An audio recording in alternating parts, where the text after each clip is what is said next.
Let me ask you something. Have you ever avoided creatine because you heard it wrecks your kidneys? Or maybe someone told you it's just for professional bodybuilders and not regular people like you? Here's the thing. Those fears have been floating around for decades on the internet, in gyms, maybe even from well-meaning friends. But there is now a study, a massive study, that took a hard look at all of it. 685 clinical trials, over 13,000 people who took creatine. And they compared them directly to another 13,000 who took a placebo, which was a sugar pill. And what did they find? Virtually no difference in side effects between the two groups. So today, I'm going to walk you through what the research actually says, not outdated myths or stereotypes. And I'll also tell you something that might genuinely surprise you. Creatine is no longer just a muscle supplement. The newest research is pointing somewhere completely different. And here's one I'll come back to later that genuinely caught me off guard. The latest research suggests creatine may do more for your brain than your muscles in certain situations, especially if you're not sleeping enough, which, honestly, most of us aren't. Stick with me, because by the end of this, you're going to see creatine in a totally different light. Before we get into the data, let me quickly explain what creatine actually is, because a lot of people don't really know. Creatine is not a steroid. It's not a drug. It's actually a naturally occurring compound that your body already makes in your liver, kidneys, and pancreas. You also get small amounts from eating meat and fish. Your body uses creatine to produce something called ATP. I would think of ATP as your body's energy currency. When you're doing anything explosive, such as sprinting, lifting, climbing stairs fast, your muscles burn through ATP incredibly quickly. Creatine helps replenish that energy. So when you supplement with creatine, you're essentially topping off your body's fuel tank. You already have some, and you're just adding more. It's been studied for over 30 years, and it has consistently been shown to be one of the most effective and well-researched supplements on the market. If this is the kind of no-nonsense, research-backed health content you've been looking for, go ahead and hit subscribe. I break down nutrition, fitness, and health science in plain English for those who want real information without wading through a medical journal. We have new videos every week, and it's free. It is greatly appreciated, and I won't ask a billion more times. But here's where it gets interesting. Let's talk about this new study because it's genuinely impressive in its scope. It was published in April 2025 in the Journal of the International Society of Sports Nutrition by researchers from Texas A&M University. The lead author is Dr. Richard Kreider, one of the most published researchers in sports nutrition. Here's what they did. They analyzed 685 human clinical trials on creatine supplementation. Essentially, they looked every serious creatine study ever done. That gave them data on nearly 26,000 total participants. Now here's the key finding. Side effects were reported in 13.2% of studies in the placebo group. This was people who weren't even taking creatine. And in the creatine group, 13.7%.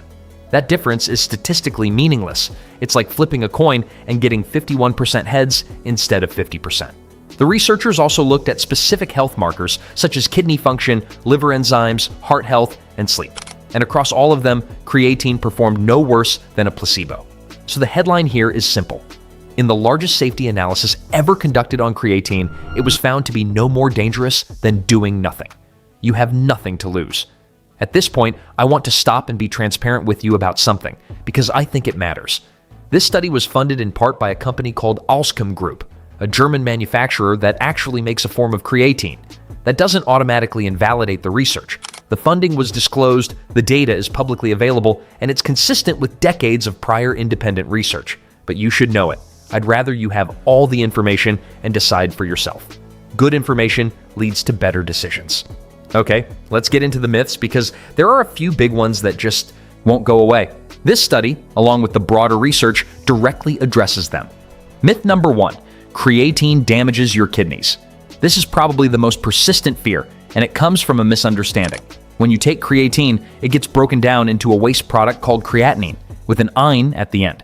Creatinine shows up in blood tests as a standard kidney marker, so when someone starts taking creatine and gets a routine blood test, their creatinine level looks slightly elevated, and the doctor might flag it. But that elevation, it's just a natural byproduct of having more creatine in your system. It doesn't mean your kidneys are being damaged. The 2025 study, plus multiple independent meta-analyses, found no adverse effects on kidney function in healthy adults. This was true in studies lasting up to 14 years.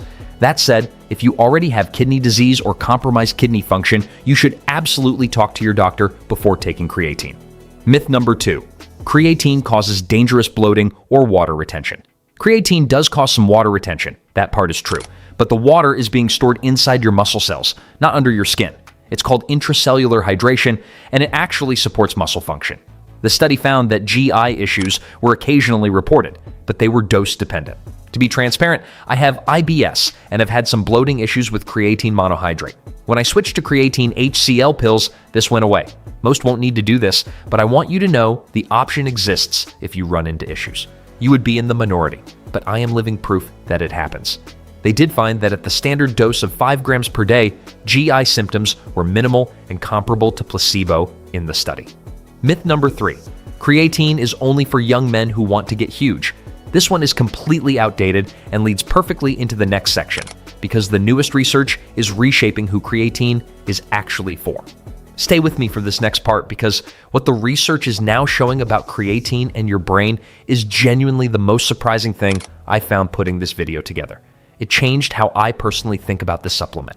Here's where things get genuinely exciting, and this is the part most creatine videos don't cover. First, muscle benefits are real, but the thinking needs to be slightly reframed. Yes, creatine improves strength, power, and high-intensity performance. That's one of the most consistently proven effects in sports nutrition. It helps you train harder and recover faster. But here's the nuance. Newer research suggests creatine may not directly build muscle in the way people imagine. The benefit comes more from what it enables, such as better training output, more reps, faster recovery. The muscle growth follows from that. Think of it less like a magic muscle builder and more like a performance upgrade. You do more work and the results follow. Second, creatine may be a brain supplement. This is where newest developments are being seen. Your brain is one of the most energy-hungry organs in your body, and it uses the same ATP energy system that your muscles do. So researchers started asking, if creatine boosts energy in muscles, what happens in the brain? What they found is fascinating. Studies are showing that creatine may improve memory, attention, and processing speed. This is seen in particular in 2 groups, older adults and people who are sleep deprived. Studies show creatine can partially offset the cognitive decline that comes with not sleeping enough. How many people do you know who aren't getting enough sleep? I, for one, feel like I never get enough. I even try to make a conscious effort to get 7 to 9 hours. Life is imperfect, and sometimes a boost is needed. There's also emerging research around mood support, potential reduction in depression symptoms when combined with therapy, and even neuroprotective effects relevant to aging and Alzheimer's research. Now, I want to be clear, this is not settled science yet. These are promising signals, not proven treatments, but the direction of the research is real and worth knowing. Third, creatine has a strong potential for aging and longevity. Multiple recent reviews have highlighted creatine as a potential healthy aging supplement. In older adults, it helps maintain muscle mass and strength. This is so critical because loss of muscle as we age is directly linked to loss of independence. Beyond muscle, researchers are looking at creatine's effects on bone health, brain function, and overall physical capacity in people over 60. This is why you're now seeing creatine recommended for adults, 35 plus, busy professionals, and people focused on long-term health. Next, creatine works best under stress. Creatine seems to provide the biggest benefit when your body or brain is under stress. This would be things like intense exercise, sleep deprivation, and cognitive fatigue. In normal, well-rested conditions, the cognitive boost is smaller or less consistent. But under load, that's where it shines. Coming up, I'm going to give you the exact practical breakdown: how much to take, what form, and whether this is actually right for you. There's a dosing detail on the brain benefits that most people miss entirely. Don't skip this part. Let's bring you some final takeaways and action steps. Because what good is information if you don't know what to do with it? How much should you take? The standard dose is 5 grams per day. Some research shows benefits up to 10. See what works for you. Many people add it to a glass of water or a protein shake. I like mine in my morning whey protein smoothie. You may have heard of a loading phase where you take 20 grams a day for a week. That can help saturate your muscles faster, but it's optional. There is promising research showing a potential upside. You can load up or just take the standard dose and get there within a few weeks if you want to see how you respond. For brain benefits specifically, some researchers suggest higher doses may be needed. This is potentially 10 to 20 grams because it's harder for creatine to cross into the brain than into muscle. That research is still developing, so the standard dose is where most experts land for now. What form should you take? Creatine monohydrate. This is most cost-effective and best for most. I take HCl due to gut issues, but it's unnecessary for most people.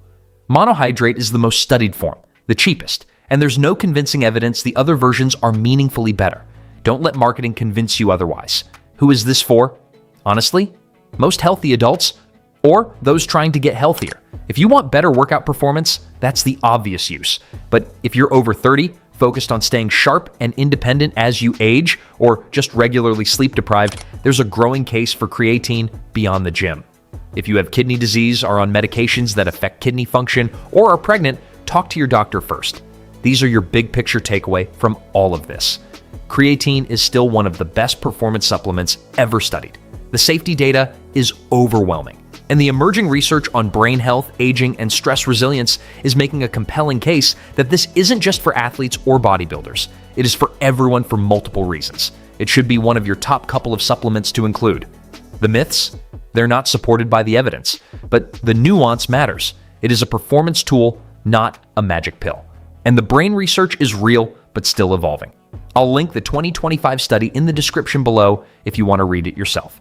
If you found this useful, hit subscribe. I cover health, nutrition, and fitness research in plain English for people who want real information without having to wade through a medical journal.